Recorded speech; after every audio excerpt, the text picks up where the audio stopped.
Welcome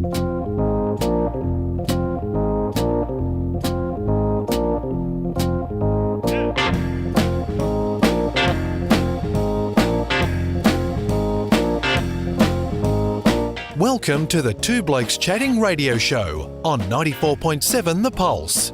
Music, interviews, news, and, well, two blokes chatting. Now, here are the two blokes.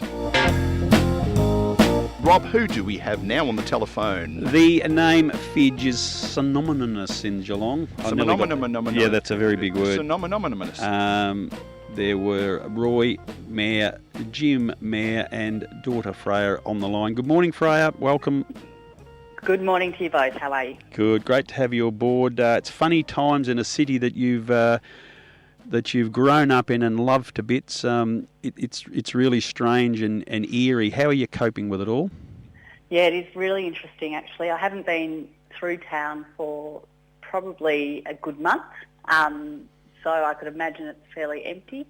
I managed to get out and about to get my coffee each day, and that's about it. So working from home is an interesting concept when it's forced upon you, when it's not part of flexibility. Yeah, it is indeed. It's quite a change, and I suppose people with connections make those connections, and social media, telephone. Are you still keeping in touch with your close-knit group? Yeah, absolutely. We sort of, it's hard from a work perspective where it's sort of back-to-back conference calls. So we've done a lot of work at keeping the team connected through, checking in with who's online and who's sort of in the room. And then various WhatsApp groups, whether it's through work, just keeping it a little bit light, but then also using different forms of communication to be able to get quick messages across. So rather than having a meeting upon a meeting, all those corridor conversations where you can get stuff done quickly.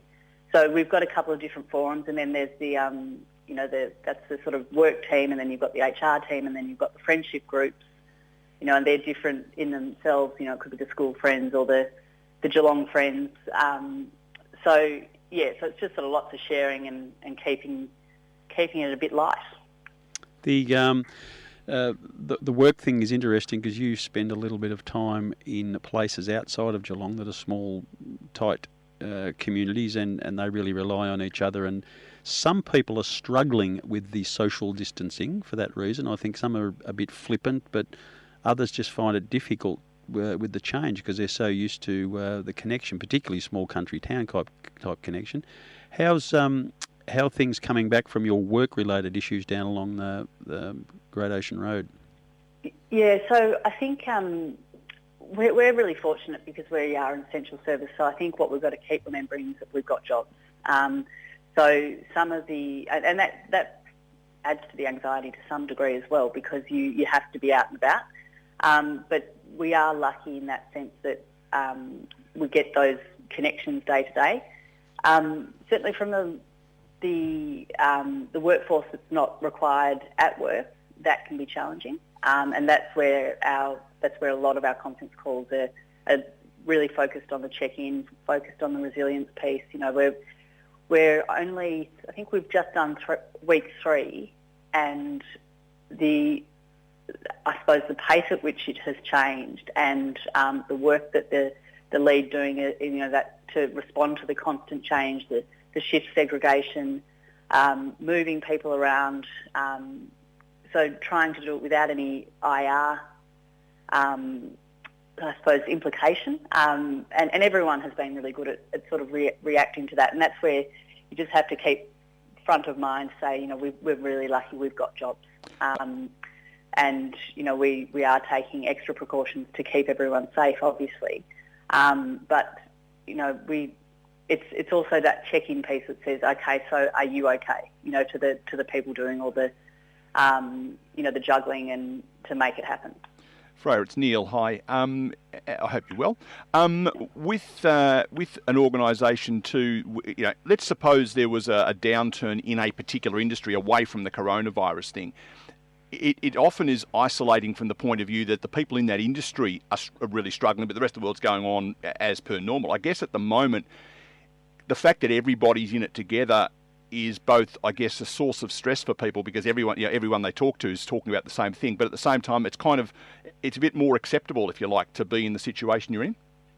Yeah, I think you're right. Everyone is in it together, but I think everyone has a different layer of how hard it is, and whether it's a personal situation with your parents or your grandparents, or it could be a young family situation where a wife might be struggling with the fact that her husband is going to work. So everyone has their own challenges, but they're not necessarily the same. So I think it's that recognition that you need to be able to reflect on yourself about how you're dealing with the uncertainty and building your own resilience, but also having that respect for other people's situations that might not be the same, might not feel as important.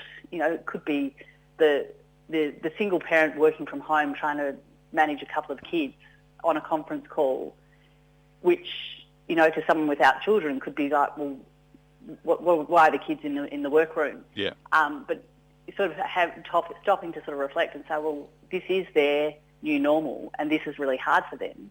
So how do I take away my opinions or what I think is appropriate, and start to give some I suppose some empathy to different situations. Because I think I work in a small business myself, but work closely. My client base are large corporates, and I think over the last 20 years, I've noticed a move away from having managers to leaders and management style being replaced by leadership style. But I reckon in the space of 2, 3, 6, however many months this thing's going to be, the whole concept of leadership and the empathic component of leadership and all that kind of stuff is going to take a massive transformation, is it not? Yeah, well, leadership is, I suppose that's how do we define leadership, and absolutely moving away from the traditional management sense. And leadership is not the manager. Leadership is how we all show up. So, and I think that becomes particularly evident when you can see all levels of the organisation, I suppose stepping up in that sense of, are you okay? And so what is it that I need to do to help you, when it sort of takes away from the me. So I think we'll see. Some positive outcomes through that process. Yep. I think there's a real benefit of everyone taking some responsibility and being able to sort of, whether it's lead self or lead others. Everyone has a role in that space, and I think resilience is going to be a particular skill that will probably set one against the other. Yeah. Freya, there's a few small businesses may not recover out of all this, and one of them that you've experienced very recently and adds to this wonderful Geelong nature is the Port Phillip ferry that you jumped on, had a bit of a ride to Melbourne, not running at the moment, but from your experience, would you think that that's a really, really good thing that this region would need to connect with the big city? Well, I think that's where I met your mate, Neil, sharing an umbrella. That's right. The Hollies, I think it was, wasn't it? Bus stop, standing under an umbrella, and that's a frightening thought for both of us. Yeah. About a month ago. Gosh, the world's changed. Yes. Look, I've really enjoyed that ferry experience. I've used it a couple of times on different work trips to Melbourne.